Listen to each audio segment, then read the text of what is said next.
देखा जाए तो पूरे वेस्ट बंगाल में मिथुन चक्रवर्ती को लेकर जिस तरह से उनके नाम का डंका बीते कुछ दिनों में बजा था, कहा जा रहा था मिथुन यहां पर मुख्यमंत्री के पद के लिए दीदी यानी कि ममता बनर्जी के खिलाफ खड़े रहेंगे और डटकर उनका सामना ही नहीं करेंगे बल्कि करारी हार भी दे सकते हैं वेस्ट बंगाल इलेक्शन के दौरान। लेकिन चुनावी टिकट न मिलने पर मिथुन चक्रवर्ती को लेकर विपरीत ही आ गई खबरें। क्या थी वजह, क्या उनकी थी भूल या फिर पार्टी ने कुछ और ही सोच रखा था? इतने दिनों में मिथुन चक्रवर्ती को लेकर कई विवाद सामने आए। इन सब पर आज हम बात करेंगे हमारे शो ट्रेंडिंग बॉलीवुड में। हेलो वेलकम फ्रेंड्स, देख रहे हैं आप नेक्स्ट 9 न्यूज। स्वागत है आप सभी का एक बार फिर से हमारे चैनल में। मैं आपकी होस्ट तृप्ति लेकर आई हूँ ट्रेंडिंग बॉलीवुड, हमारे फेवरेट खास प्रोग्राम में आपके बीच बात करेंगे मिथुन दा यानी कि मिथुन चक्रवर्ती के बारे में। 71 साल के मिथुन जिन्होंने बीमारियों को दी है मात इस उम्र में, जो कि फिल्मी सफर का भी नहीं कर पाए हैं विराम लगाकर अंत। जो मिथुन राजनीति की ओर बढ़े थे बड़े ही जोश के साथ, उस मिथुन को जब चुनावी मैदान पर उतरते हुए देखने का था इंतजार, तो क्या वो खबर आई जो कि कर गई सबको निराश।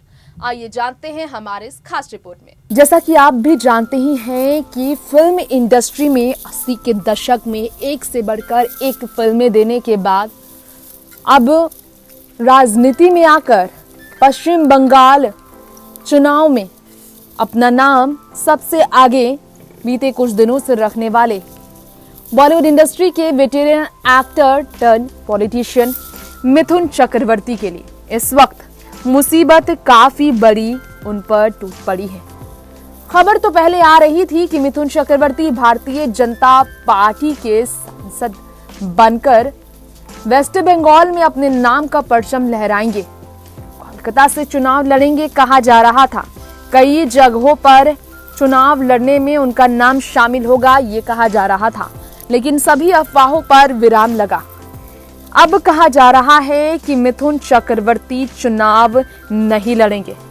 बुरी खबर आई है मिथुन चक्रवर्ती के लिए, क्योंकि जो काफी समय पहले फूड पॉइजन से बीमार होने पर कुछ महीने पहले गिर पड़े थे बेहोश होकर, सीधे उन्हें हॉस्पिटलाइज होना पड़ा था, जो कि अपने पीठ की दर्द की वजह से, बैक हड्डियों में जोड़ों में दर्द की वजह से विदेश तक ट्रीटमेंट कराने के लिए, सर्जरी कराने के लिए हॉस्पिटल में भर्ती हुए, जिन्हें आईसीयू में रहना पड़ा था। उस मिथुन चक्रवर्ती को बीते काफी समय से ज्यादातर बीमार ही देखा गया है। फिर भी मिथुन एक तरफ अपनी आने वाली फिल्मों की शूटिंग को पूरा करने में व्यस्त रहे, दूसरी तरफ राजनीति में आने का उन्होंने अपना रुझान पेश किया। 7 मार्च की तारीख को बीजेपी का दामन चुनने वाले मिथुन चक्रवर्ती को स्टार प्रचारक के रूप में चुना गया है। तृणमूल पर सीधे जिन्होंने कोई निशाने नहीं किए, कहा जाता है कि खुद को कोबरा सांप बताकर ही मिथुन चक्रवर्ती बुरी तरह से फंस चुके हैं। उन्होंने कहा इस पर कि मैं किसी को दोष नहीं देना चाहता, वह मेरा एक बुरा फैसला था। जी हाँ, वेस्ट बंगाल में चुनाव से पहले ही ममता बनर्जी के खिलाफ खड़े रहने पर मिथुन चक्रवर्ती को जिस तरह से उन पर इनडायरेक्टली निशाना साधने का नुकसान भुगतना पड़ा है। उन्होंने ये कह दिया है कि राज्य में शासन व्यवस्था पूरी तरह से गड़बड़ा गई और आमूलचूल बदलाव की जरूरत है। ऐसा कहने पर भी वो बहुत ही बड़ी मुसीबत में फंस गए हैं। राजनीति में अनुभव की कमी की वजह से उन्हें अभी तक सीट नहीं मिल पाई है चुनाव लड़ने के लिए। कहा जा रहा है कि वो बिल्कुल भी नहीं आ रहे हैं। टीएमसी सांसद सौगत रॉय ने भी मिथुन चक्रवर्ती को खारिज करते हुए कहा वो कोई आइकॉन नहीं है। वाकई में मिथुन चक्रवर्ती पर मुसीबतों का पहाड़ टूटा है, इस तरह से उन्हें क्रिटिसाइज किया गया है। भाजपा काफी उत्साहित है। पार्टी के प्रदेश अध्यक्ष दिलीप घोष भी कह चुके हैं बंगाल का सबसे सफल आदमी बदलाव की बात कर रहा है, तो क्या उनकी बात का असर नहीं होगा? मिथुन चक्रवर्ती के कोबरा वाले बयान को सोशल मीडिया पर काफी ज्यादा ट्रोल किया गया, काफी ज्यादा क्रिटिसाइज किया गया, काफी आलोचना हुई है। निंदा का कारण बना उनका ये बयान, जो उनके लिए बहुत बड़ी भूल साबित हुई। बर्गवान जिले में टीएमसी का एक पोस्टर भी लगा गया जिसमें लिखा गया घर में कार्बोलिक एसिड जरूर रखें, एक जहरीला सांप घूम रहा है। हालांकि मिथुन ने इस तरह के अपनी एम्बैरेसमेंट पर कहा पिक्चर अभी बाकी है, जिससे मालूम चलता है कि मिथुन चक्रवर्ती अभी भी जुड़े रहना चाहते हैं और राजनीति में आगे बढ़ना चाहते हैं। टिकट ना मिलने पर भाजपा के सूत्रों के हवाले से खबर आई है कि टिकट ना मिलने पर मिथुन वाकई में तकलीफ में तो है। कोलकाता के ब्रिगेड परेड मैदान में प्रधानमंत्री नरेंद्र मोदी की रैली शुरू होने से पहले पश्चिम बंगाल भाजपा प्रमुख दिलीप घोष, जो कि पार्टी उपाध्यक्ष मुकुल रॉय और सुवेंदु अधिकारी की मौजूदगी में भारतीय जनता पार्टी की सदस्यता ग्रहण करते नजर आए थे।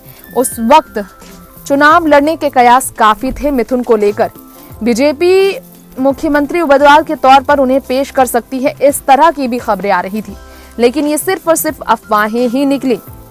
अब कहा जा रहा है कि जिस तरह से मिथुन की जगह पर उस सीट से लेफ्टिनेंट जनरल सुब्रतो साहा का नाम पर मुहर लगा दिया गया है।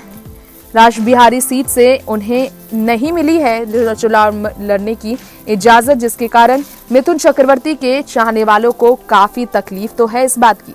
खैर, आपको बताना चाहेंगे अपनी इस रिपोर्ट में खास तौर पर कि मिथुन चक्रवर्ती इस बारे में अब सफाई नहीं दे पा रहे हैं। उनकी बहन ने जरूर ये कहा था कि कोलकाता से उन्होंने अपना आधार कार्ड जरूर बनवाया है, पहचान पत्र बनवाया जरूर है, और उसके साथ साथ उन्होंने वोटर आईडी भी तैयार कराई है, नामांकन पत्र तैयार करवाए हैं, लेकिन अभी तक टिकट ना मिलने पर मिथुन चक्रवर्ती की चुप्पी उनकी तकलीफ को बयां कर रही है।